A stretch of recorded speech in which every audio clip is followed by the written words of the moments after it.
السلام عليكم أخي شامل. وعليك السلام ورحمة الله أخي الكريم. حياك الله أخي شامل. ما هي آخر المستجدات لديكم في مدينة القنيطرة؟ أخي بداية سأبدأ من أحياء دمشق الجنوبية التي يتوطن فيها أبناء الجولان المباع. هذه الأحياء الصامدة التي تكون الشرارة والقوة في معركة دمشق الحاسمة. نعم. حيث شهدت اليوم منطقة حي الحجر الأسود لأبناء الجولان سقوط عشرات الصواريخ والقذائف، وخاصة الراجمات الصواريخ التي ألهبت العديد من القذائف.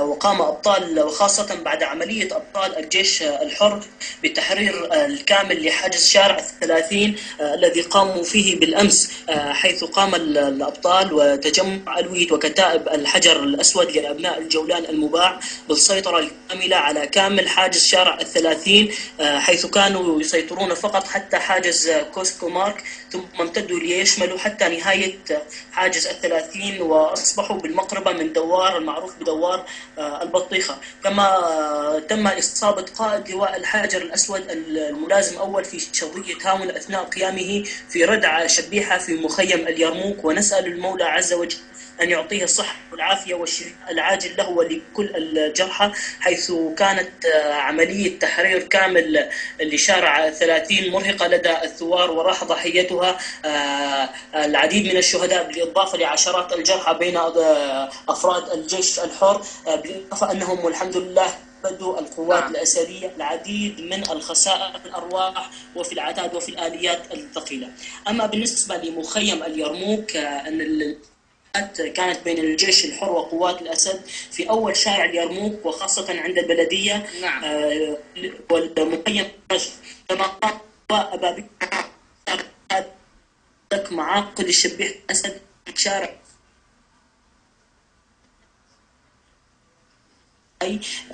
تم مشاهدة نزول أي تفاصيل أخرى، حيث شاهدوا فقط هذا المظلل يهبط من الطائرة، سواء أصيبت الطائرة أم عطبت أم فجرت، لم يصل لحتى الآن أي تفاصيل عاجلة. حيث تتعرض أحياء الجنوب لقصف من قبل عصابات الأسد بكل أنواع السلاح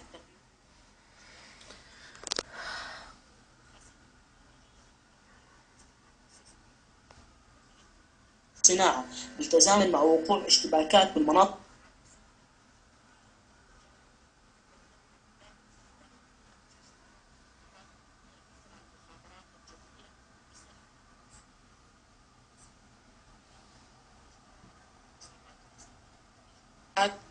بالإضافة لوقوع اشتباكات من شارع بغداد.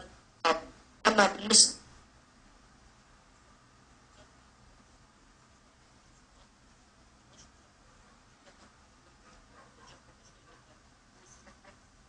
يضم السواد الأعظم أبناء الجنوب، حيث يستمر القصف على هذا الحي، حي جديدة عرطوز الفضل لليوم الثالث.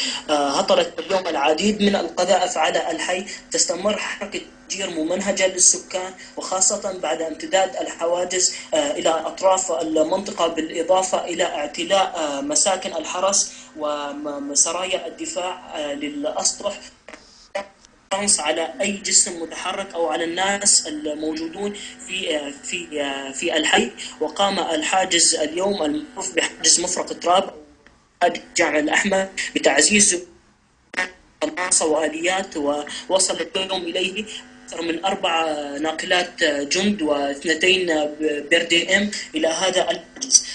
كما أن بالنسبة لمنطقة شهدت اليوم حملة اعتقالات في هذه المنطقة بعد أن استطاع الجيش الأسدي في الشهور الأخيرة احتلال منطقة عرطوز بالكامل، حيث هذه القرية الصغيرة يحيط بها أكثر من 11 حاجز، كل حاجز يتكون من العديد من الأسلحة والعتاد.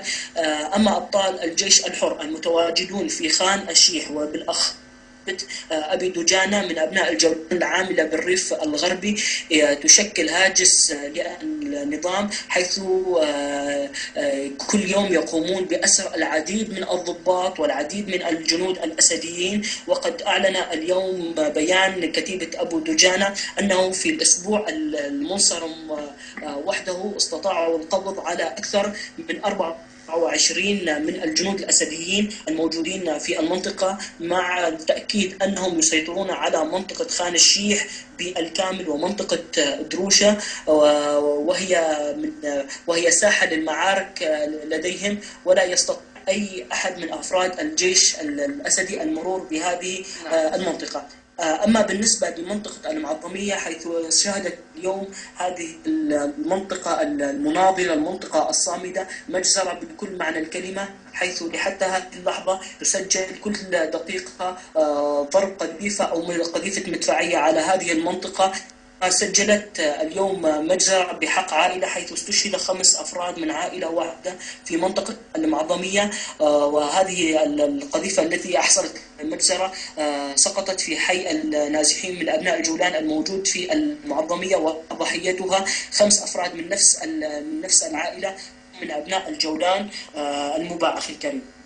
أما بالنسبة للتحرك في دمشق الملتهبة بكل أطرافها، وخاصة المتحلق الجنوبي، حيث استطاع الجيش الحر يوم قطع طريق المتحلق الجنوبي من جهة جوبر، كما استطاع الجيش الحر تدمير عربة BMB تابعة لقوات الأسد على حاجز العدنان على المتحلق الجنوبي، كما أن الاشتباكات بين الجيش الحر وقوات الأسد تجري الآن في حي سيدي المقداد وكافة أحياء دمشق، ويسمع دوي الانفجارات ودوي الاشتباكات من كافة أطراف دمشق. كما قامت قوات النظام بنصب صواريخ بالقرب من وكالة سانا في البرامكة، وأيضا قامت بنصب راجمات صواريخ في منطقة الشعلان.